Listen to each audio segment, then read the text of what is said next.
Hello, Internet. I'm Alex from Onion Party, and where is... Oh, My knees! I'm Jared. yeah, and it's gone.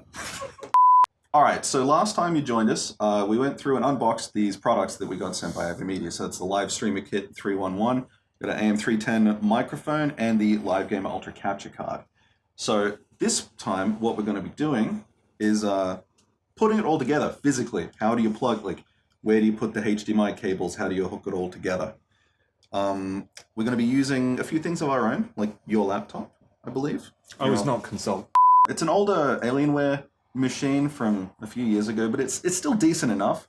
And we're going to use our PS4 Pro, which actually belongs to Kate. Really, I'm contributing nothing to this build, is what I'm saying. Except his biggie brain know-how. And I'm going to share that know-how with you, as we hook it all together, and I'll show you how it's done. So let's get into it. Yeah! Should we high-five No, again? you should use the same. The same high five. The same high-five.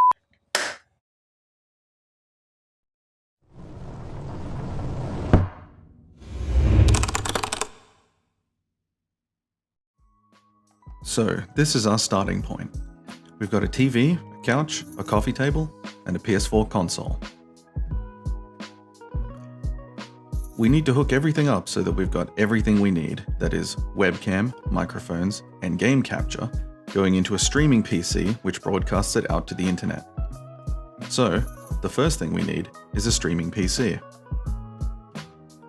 Our original plan was to make use of a spare Alienware 17 R3 laptop, Jared's previous gaming machine, but the SSD died with the worst timing. Instead, we moved over a spare machine with the parts we had available. It's a bit of a mixed bag, but because we're using dedicated capture cards, it doesn't need to be the most powerful PC in the world.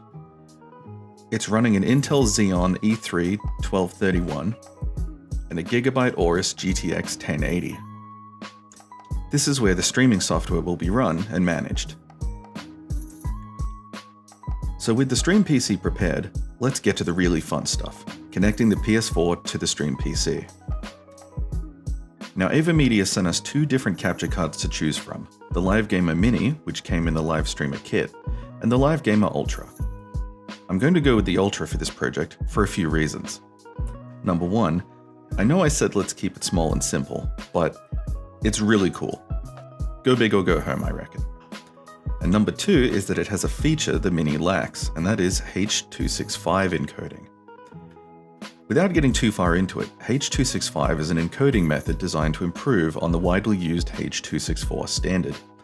It does the same thing, but at roughly twice the efficiency, so you can still get the same quality as H.264, for about half the file size. The only problem? It's a licensed codec, and many platforms haven't bought in. So you can't stream H.265 to the most common platforms like Twitch or YouTube. But if you're taking recordings, perhaps for a Let's Play, and you're going to edit and re-encode them later, then it's a way to keep your recording sizes lower without sacrificing quality. We might want to use this setup for Let's Plays in the future, so I'm going with the Live Gamer Ultra. For live streams, it lets us work with H.264 as well. The other benefit would be allowing us to use 1440p or 4K resolution, but we don't have a TV that can support that. So let's get started. First up, we've got our console, the PS4 Pro. Plugging it in is really simple. Take the HDMI cable that normally runs between your console and your TV. Remove it from the back of the PS4 and plug it into the output port on the Live Gamer Ultra. Then use the included HDMI cable to run between your PS4 and the input port on the Live Gamer Ultra. This way, the signal flows from the console, through the capture card, and out to your TV. Finally, connect the capture card to your PC using the USB cable provided. Done. Because it's small, it's easy to find a home for it. We've tucked ours on the corner of the TV unit, in between the Stream PC, PS4, and the TV itself. Next, we're going to set up the AM310 USB microphones. These mics come with a handy desk stand, but they are compatible with other mounting solutions if you need something different. Because we're playing on the couch and we'll be pretty relaxed, we're going to put the desk stands aside and instead use one of our Rode PSA1 microphone arms. These arms use a 3/8" screw mount, while the AM310 mic holder takes a 5/8 screw, so you'll need a 5/8 to 3/8 adapter. First, you unscrew the mic holder from the desk stand like so. Then you get your 5/8 to 3/8 adapter and screw it in there instead. We actually have spare C-clamp bases for these microphone arms, so we can drop the arm in and lift it back out at any time. So, set up the microphone arm in any position you like.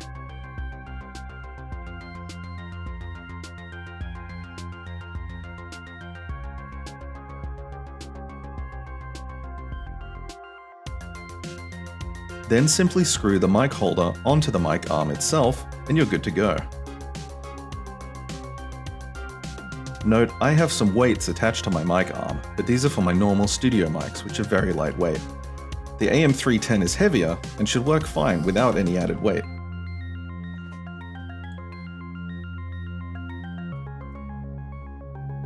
Once you're set up, play with the positioning to find something that's nice and stable. It should be able to reach close to you without getting in your way.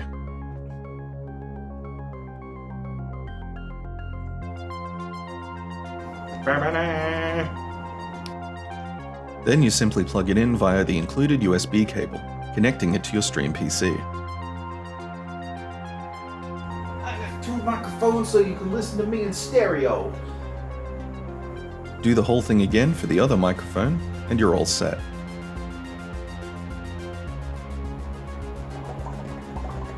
It's not plugged in, Alex.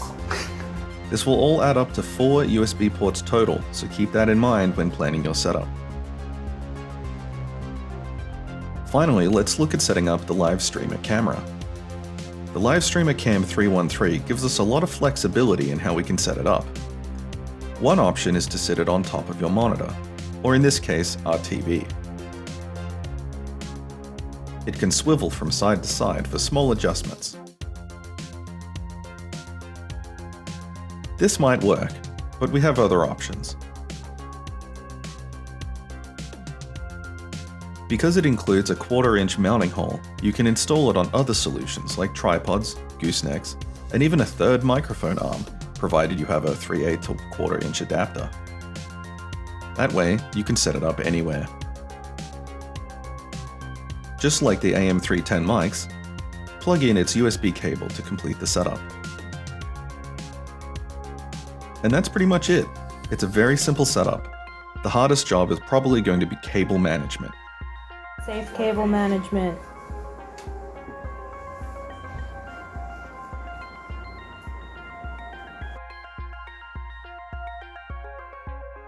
Cover your cables with a mat.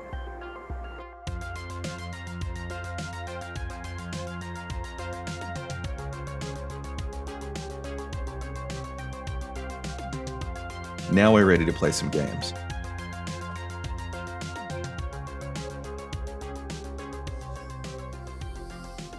Alright, so now we've got all that together. The only thing left is to configure the software, which will surely be a breeze. Not at all dry, No, right? no, yes.